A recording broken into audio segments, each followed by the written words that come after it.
เมียนมาและบามาของบิตักสิกมูพิบิกสิกท่องกันจุกว่าสมดีลุกุมสริกุมเพื่อสิบุงเชขันอุปริชุงอาหินโกจานันเจลติกาจุเมียนมาอันตีมีราจานเจลติกาจุบามาอันตีอาคัดโกเมียนมาและบามาหิโกจาสิจงโกฮุนสิจงอ่ะมีราฮุนสิจงอาคัดโกมูอีสิ่งนั้นอาคันนึงจะสิเดียโกจาหินโกจาสกปุ่งขัดจุกจามันเนี่ยที่มีมูเยี่ยมหันพัตันที่สิเยี่ยมหันที่มีจูเจียนมีหันบิมีสิเวอะไรมีละอะไรมีละเบียอิชิมีจูมีนุ่งปะขัดมาละอชวดเจ้าขันอชวดมีสิที่อดีตที่เราจูจ้าจุนเว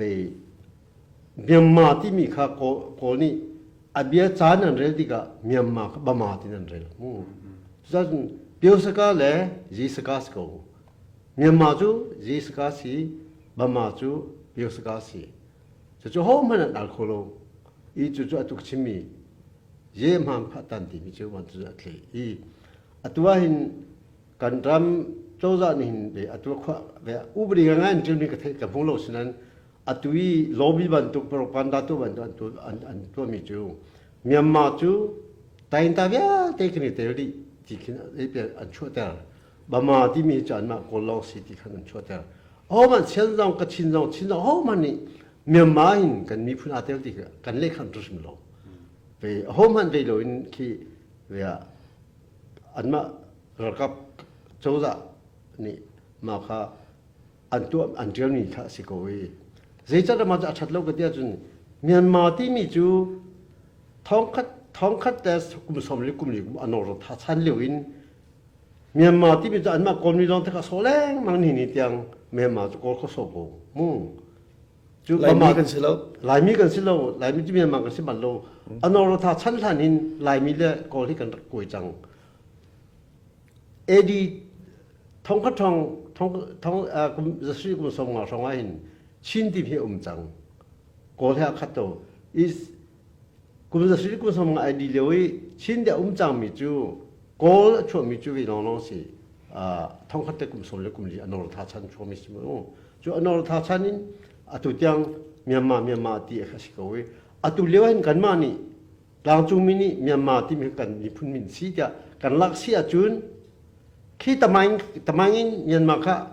อันมาโกลข้ารักสิจังข้าได้ไปขันลักละที่นี่จังอันมาโกลข้าเสียบโกลายส่วนอันทั่วใจเดิมกันกันเดียจุนการมาต่างจุงมีที่จุดเมียนมากันสิ่งอันที่ดีสักอันดูโลเป็นรักมันเตยเลยเมียนมาที่จะกันมีพื้นสิโลกันมีพื้นสิโลจะอารักที่เมียนมันเตยเลยมาที่คันชินกับชินเชียนโปรที่จูแต่ไม่ชนนั่นมันโลที่เมียนมาจูอันนั้นท่านฉันเป็นหินที่เมียนมาสิจูจ้าหนุนมาเห็นไปเมียนมาจุงอ่ะที่ชินนี่เดียดเมียนมาจุงนี่อาเตลูมินันใช่จุดจ้าจุดนั้นมาเหตุที่ตัวโรฮินญาบันทุกินโกรัมชุงโทลโดยท่าที่บันทุกิกันเตกันฟ้าชินชัวคงง่ายมีสิจ้าตัวเลี้ยวซิมเมียนมาจูกันดูออกสโลกันเล็กขันออกสโลมุ่งกันปอมบอกกันจงขันออกสโลอีตัวเห็นกันดูมีจูโกรัมพาร์ลิเมนต์ชุงหินรำดังอัชมีโกรัมมีจ้าหินเมียนมาที่มีขี้กันมีพุ่นเดียวค่ะท่ารุมโลสิ่งนั้นจะอะไรกันจะปีทองสุมีมาในงานตาที่เขาเดียวน่ะสะอาดมาอุบริสงอ่ะที่อัตุกอรัมบูชุงมีเดียแต่จู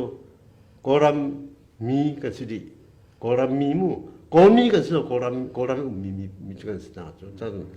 อังกฤษจุนซิติเซนเล่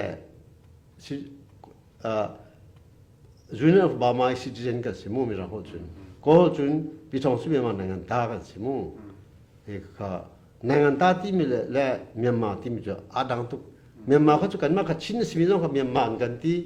ကချင်းဇောကမြန်မာတီနာဆန်ကမြန်မာတီမိုင်ချင်းကချင်းချန်အန်ဒူအောက်ซิมစလောအဒန်ဇောန်ဒူအောက်ซิมလောစခိုင်ဇောန်ဒူအောက်စမွန်ဇောန်ဒူအောက်ဆိုအခုမှန်ဒူလိုက်တော့ဆန်ရမန်ကန်တဲ့ကမီစီဇေတိမန်မဟေမြန်မာဟဲဇေတိကကြောထောင်ခေါ်လို့ကန်မီဖွင့်နေနမို့ဇကန်မီဖွင့်ပဲကန်မီဖွင့်ပဲအလုံးချောင်းလိုက်ကျုံကန်မီဖွင့်လို့မြန်မာကန်စလာမီလောကစားအမအတာမီမြန်မာစီလူလိုပြီးပေါ်ခနွားနမကျူကောရမင်းစလို tamangin lowin sim phun si antilai phun tu rohinja man tu remna tha nak man tu kan te kan fa sa chok khomisa atu rim rim ma hin na ngai kho song via te long na sa ho bo long sa Myanmar rim rim hi kan chou thang lai lo kan passport kan citizen passport ramdang chona passport chunga be ya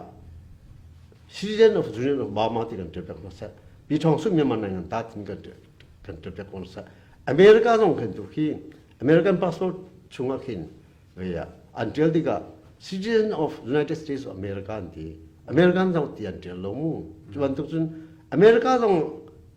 be citizen of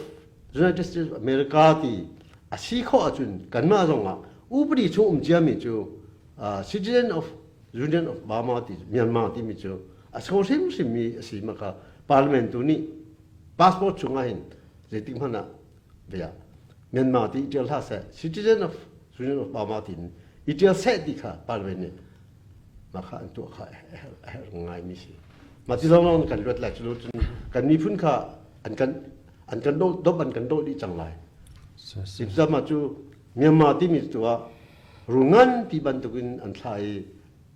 chin ka chin sen bo ka dop di na ga so na ga kan mi phun so na ga mu extinct to na ga ata kho mi si za ma chu kan chol than ning su slow ti mi kha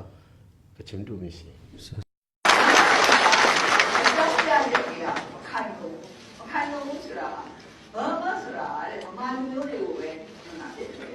မြန်မာဆိုတာတိုင်းသားတွေအောက်ပါတယ်အဲ့ဒါလည်းမမှန်ပါဘူးမြန်မာဆိုတာဟာအမှားကိုစားပြီးသဘောတရားအရာမြန်မာလို့ကြည့်တာဒါပေမဲ့မြန်မာဆိုတာဟာအမှားပါပဲမြန်မာဆိုတာတိုင်းသားအလုံးချုပ်ကိုပြီးပါဝင်နေဆိုတာမဟုတ်ပါဘူး